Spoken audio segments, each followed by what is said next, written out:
One of the most important elements of corn production is establishing a uniform, consistent stand.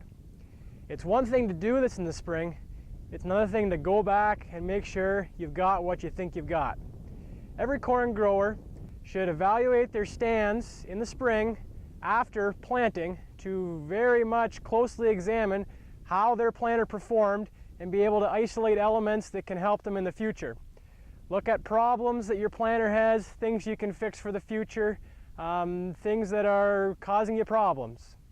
When we're looking at stands of corn, it's important to evaluate them from a micro sense to a macro sense. When we talk about evaluating corn plants on a micro level, we talk about plant to plant spacing. Spacing is quite important, but as long as you have relatively good spacing, most corn stands are fine. When we talk about the micro sense and evaluating plant to plant and segments of plants, one thing I really like to do is take a segment of 10 plants and dig them up and line them up at the soil level and really study them and examine the planting depth and the change of planting depth. The goal of this is really to look at how our planter performed in terms of uniform depth placement. Depth is probably one of the most critical factors in getting that consistent stand and getting every plant out of the ground at the same time. So right where the green meets the white there, you can see was relatively speaking the soil level. So you can see the variation in seeding depth. In this case, it's pretty darn tight. So this grower was doing a good job at maintaining pretty similar seeding depth. If you're seeing more non-uniform depth, then you got to ask yourself why. Is it a planting speed issue? Are my Keaton seed firmers, are they worn a little bit such that they're not pressing the seed into the bottom of the trench? Have I got a W forming at the bottom of the trench that my seeding depth is uneven for other reasons? Is one row unit planting it a little bit deeper or shallow than another? There's lots of possible scenarios that can lead to uneven planting depth, which can lead to an uneven stand. The next element up when we talk about evaluating stands from micro to macro sense is looking at overall population. What do you have in a final stand versus what did you drop?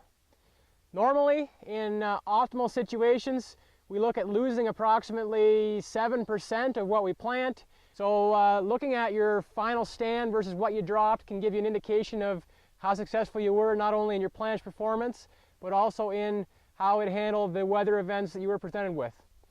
On 30-inch rows, the simple way to do it, grab a tape measure, 17 feet 5 inches is 1/1000th of an acre.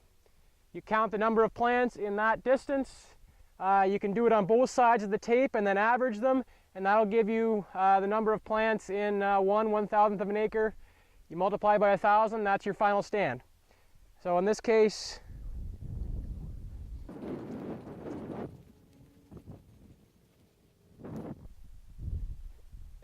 roughly 32 to 33,000 final stand. This grower was shooting in the 34.5 kind of range, so he's well within his normal stand loss. The other thing I also count is the number of runts or late emerging plants. Anything that is 2 leaves behind the rest of the crop is considered a late emerger or a runt. Typically those plants actually rob yield. They're considered weeds to the rest of the crop.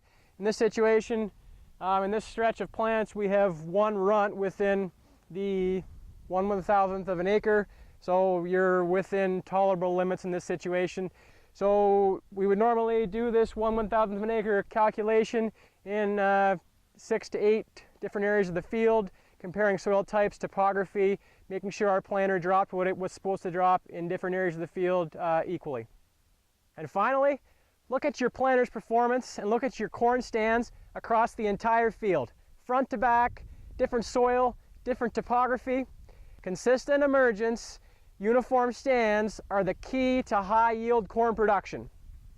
You need to make notes of everything you see in your field now that you can correct for future years in terms of planting speed, depth variability, different rows that are performing differently.